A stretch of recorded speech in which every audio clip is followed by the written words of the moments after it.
Today, we're diving into one of the most incredible moments of the French Revolution. This is the story of how thousands of ordinary women, armed with not much more than kitchen knives and pure grit, stared down a king and literally changed the course of history. So, to get what's going on, you have to understand one simple, brutal fact. Back in 18th century France, bread wasn't just something you had on the side. For most people, it was pretty much all they ate. So if the price of bread went up, you couldn't just switch to something else. Your family starved. It was that terrifyingly simple. And by 1789, the city of Paris was an absolute powder keg, just waiting for a spark. A couple of really bad harvests had totally wrecked the grain supply, and the economy was in a tailspin. People were hungry, they were getting desperate, and they were getting really, really angry. I mean, just look at this breakdown of a typical family's budget. Almost every single cent they earned went to one thing: bread. That left basically nothing for rent, for clothes, for anything else. The entire city was grinding to a halt because of hunger. And this is what really poured fuel on the fire. While regular people in Paris were literally fighting for scraps of food, King Louis XVI and his royal court were living in unimaginable luxury out at the Palace of Versailles. They seemed completely unaware, or maybe just didn't care, about the suffering that was happening just a few miles down the road. You have to understand, Versailles wasn't just a home, it was a symbol. It was this golden bubble about 12 miles outside of Paris that completely shielded the king from the reality of his people.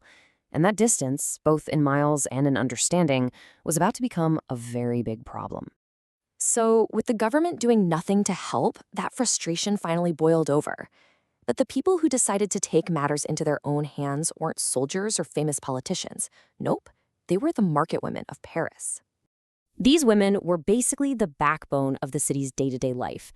They were tough, they were used to backbreaking work, and because they worked in the markets, they saw the food crisis up close, every single day.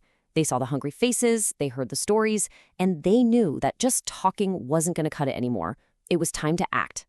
And it all just exploded on the morning of October 5th. It starts with a small group of women protesting bread prices, but then they start ringing church bells, beating on drums to gather more people. And it works. By mid-morning, a crowd of thousands has formed, and they settle on this one incredibly bold idea. We're going to march to Versailles and take our complaints right to the king himself.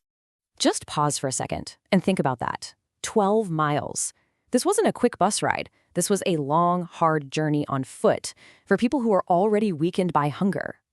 And the weather was absolutely miserable.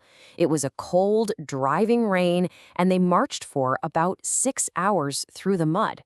But here's the amazing part. Instead of making them quit, the terrible conditions just seemed to fuel their resolve. And as they marched, their numbers got even bigger, with more and more people joining in. And then finally, soaking wet, covered in mud, this huge crowd of ordinary citizens arrive at the golden gates of the most magnificent palace in all of Europe. The showdown was on. I mean, the contrast is just staggering. Outside, you have thousands of freezing, starving people holding pitchforks and kitchen knives. Inside, you have the royal court, all warm and cozy, surrounded by food, protected by royal guards who probably couldn't believe what they were seeing. So the king, probably pretty terrified by the size of this crowd, agrees to meet with a few of the women.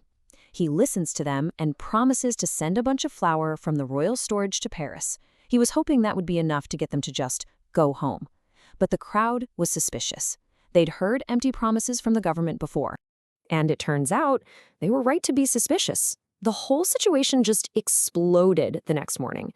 Somebody finds a gate that was left unlocked, and a part of the crowd storms into the palace itself.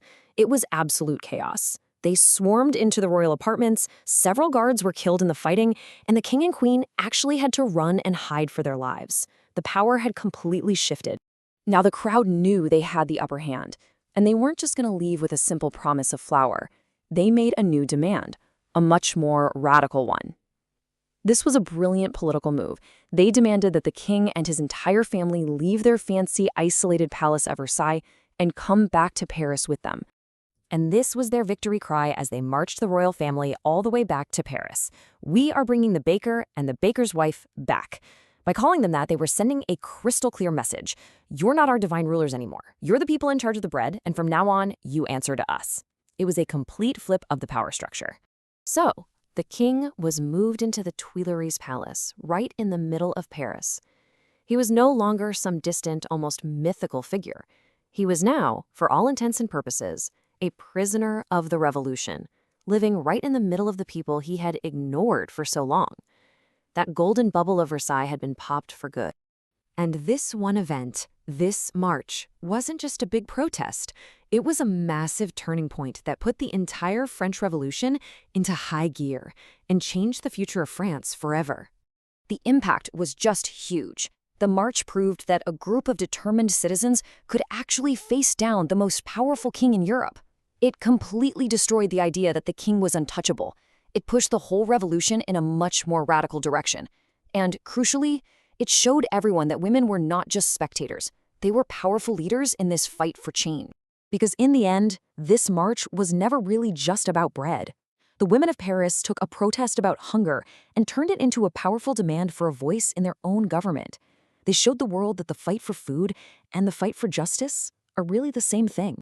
And that leaves us with a question that is just as relevant today as it was in 1789.